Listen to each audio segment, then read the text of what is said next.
Welcome back to 107.5 Demon FM. I'm Harun and I'm pleased to be joined in the studio with comedians Aatif Nawaz and Hyde Panasser.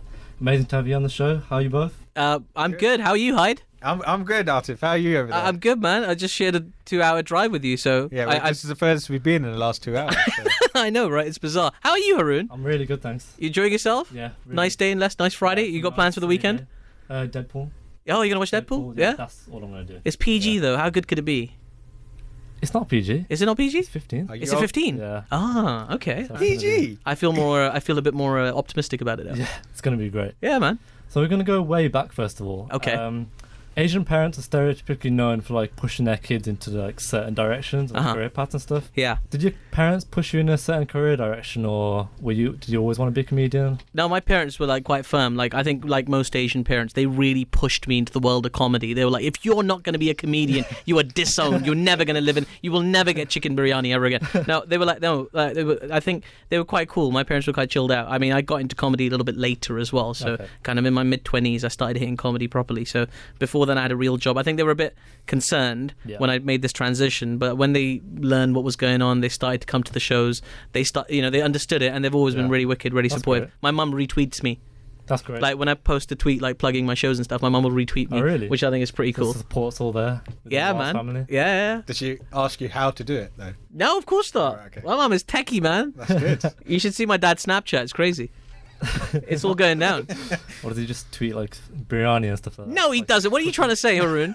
No, I'm kidding. He does. It's only chicken biryani, though. Let's not mess around. Was there a certain point in your career where you like, it's a light bulb moment where you're just like, I want to do comedy? Like, was there a certain point, or was it a gradual transition? I don't know. I mean, I'll ask Hyde as well in a second, but for me, it was like very straightforward. I went to a friend of mine's Indian dance showcase, right? A friend of mine had organized an Indian dance showcase. Okay. Now, that's not something I really want to go to, but I'm a good friend. So I go to this thing. Now, this is back in the day where it took 45 minutes to burn a CD, right? Before the show, their CD blew up and they had to burn a new one. So I'm just kind of sitting there waiting for the show to start. My friend comes up to me and says, hey, Aatif, can you just do something? Can you just like take the mic, talk to the crowd, just do something, something. So I did, and it was just one of those moments where we were like, damn, this is fun. How do I do this again? So I hit the old Internet Explorer, because yes, Internet Explorer, that's what I use. And I Yahooed my way. I Yahoo as well. I don't Google, I Yahoo. Against the grain, man. That's it. I pay my taxes, bro. So like I did that, and I found some open mic nights, and 7-8 years later, the rest is history, as they say. That's amazing. How about you, Hyde? Nobody knows that I do this, basically. They just think I'm Taxi Man for Aatif. It's just literally me and Aatif on every show, and I'm just a driver. You do always drive, actually. No, I know, because I appreciate don't like the way that you drive. That's true. Very slowly. It's like a little bit of a bromance between you two. So do you go on a lot of like road trips together, doing comedy around the UK, or is it even when we're not doing comedy? Even I know. Out on the road. Actually, we actually did a panel show together as well, me and Hyde, for which we had to drive at like an ungodly hour, and we arrived there, and the whole thing was a shambles as it happened as well. But even that was fun. Like it was a good laugh. Yeah, we have a good laugh. We have good fun. Sounds amazing.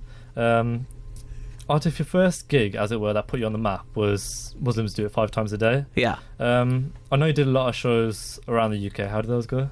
It was good. So Muslims Do It 5 times a day. I started in London at the Leicester Square Theatre, and I didn't even think about anything beyond that. For me, it was just those 5 nights, and like the way people responded to it, it was amazing. I didn't realise that many people were into I thought it was a really niche thing initially. I was like, okay, I'm talking about Islamophobia. I'm talking about breaking down misconceptions about Muslims.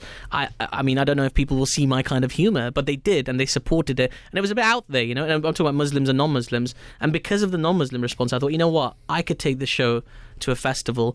And so last year I did the Edinburgh Fringe Festival for the first time. Amazing experience, great turnout, and I was very fortunate to have some good reviews as well. So it was wicked. It's been such a cool thing for me. I mean, that Edinburgh festival with I think 1,800 people turned up around that. I think overall, I know it doesn't sound like a lot just at your show, right? Yeah, that's just at my shows. No, I mean, no, like over the course of like 23 shows, I think it was 24 shows in total, more than 1,800 people came to see it, which is quite a lot considering I turn up there, I'm not a known comedian, I'm quite new as far as anybody knows, and I'm like, I'm taking quite a, it's called Muslims Do It 5 times a day. It can be quite provocative, but it can equally be quite engaging for people. So it was wicked to have that many people turn up and watch it.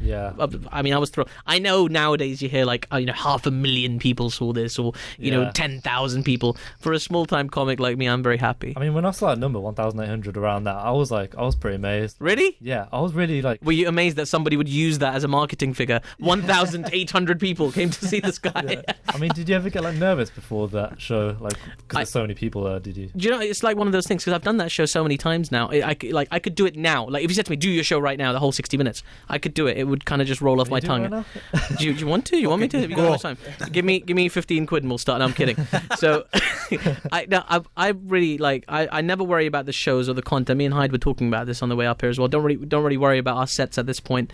But what we worry about is like audience, and will people turn up, and will they be on time, and how will they respond to it? Yeah. That's it. But the jokes and the material and the things that we've written, that's never something we worry about. Going back to that, because you said you were doing about 25 days in a row, which is pretty intense. So, like, how do you get through that period, and do you like change your jokes depending on audience responses as the days go along? You see, Edinburgh is a strange one, because you have to kind of be consistent there, right? Yeah. So you want to do this same show as possible over the course of, so you don't really change your jokes, but the crowd is always different. Yeah. Sometimes you'll get a reserve crowd on like maybe a Tuesday night. On a Friday night you've got, and my show was on at 10:15 at night, so people are turning up leathered, right? Yeah. Which I hope they saw the irony in coming to a show called Muslims do it 5 times a day, completely hammered off their backsides. But like, it was great. I really enjoyed that kind of experience of interacting with the audience and just messing with them a little bit, because you've always got different different kind of hecklers, different kind of people who want to get involved. It is always different, but the kind of thread has to be the same, and you never get. I love my show, man. I think it's a good show. Why would I get bored of it? What are you suggesting?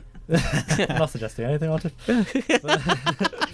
But I know, like you were saying about hecklers and stuff, and obviously they could come there a bit drunk because of the late showing and stuff. Yeah. Obviously, I saw a YouTube video, and there was a guy who just stood up and was like, "Why don't you drink, Aatif?" Yeah. And then you just put him down in the most hilarious way.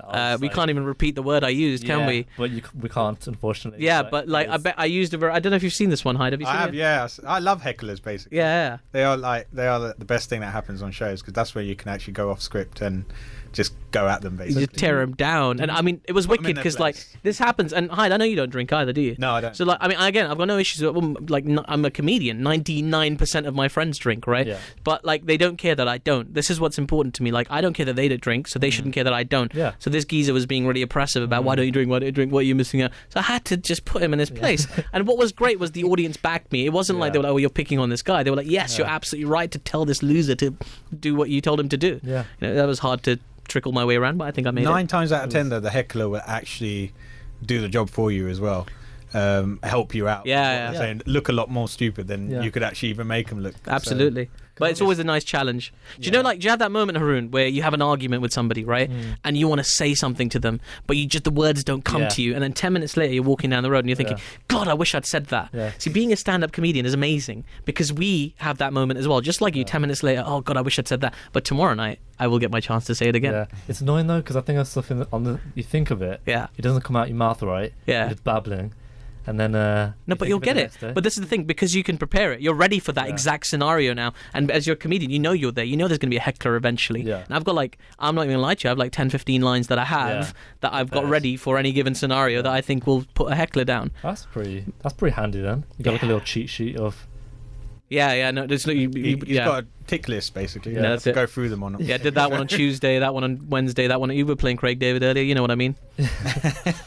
So what made you want to create a show centered around Islam? It's because Islam is a big part of my life, right? I am a practicing Muslim, and this morning before we set off, I genuinely prayed. After this, I am going to go pray, do Friday prayers, and I am quite a devout Muslim, but at the same time, I'm a normal, functioning member in society. But the fact that I even have to say that is bizarre. There's the society that we live in these days. There's loads of misconceptions about Muslims out there, and I think a lot of mainstream media kind of feeds it. So I thought, the only way I can contribute to this discussion is with stand-up, because that's all I've got, and I can make light of things. And I like the idea of joking about things. I think people are when it comes to Islam, people kind of clench up a little bit. They don't know whether they can joke about this or joke about that, whereas I try and open that door a little bit with my show. Yeah, he's opened the door so much he's brought a baptized Sikh with him to go on his show. There you go. That's just a happy coincidence, man. I know. What happened there? Yeah, because you've got the big beard, obviously. Exactly. So from a distance, I have to make up for it. From a distance, you could be Muslim. Who knows? You know what I mean? That's what the airport says. Now there's something coming up tonight which is very special. It's Aatif's first performance of new material and then run up to the Edinburgh Fringe Festival. It's called Stronger and will take place at Handsome Hall tonight.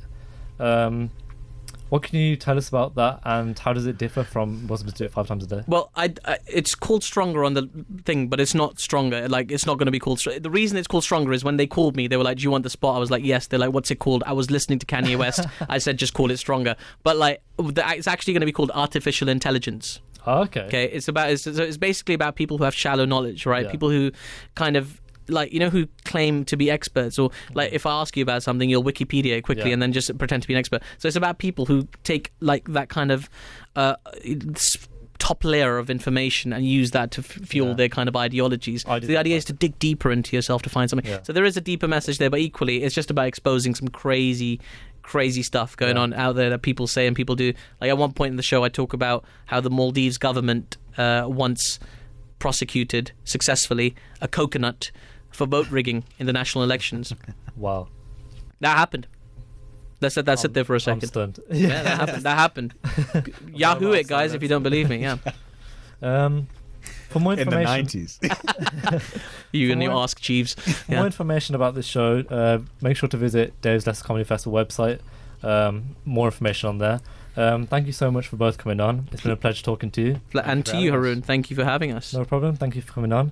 And we now have Lush Life by Zara Larson. Tune.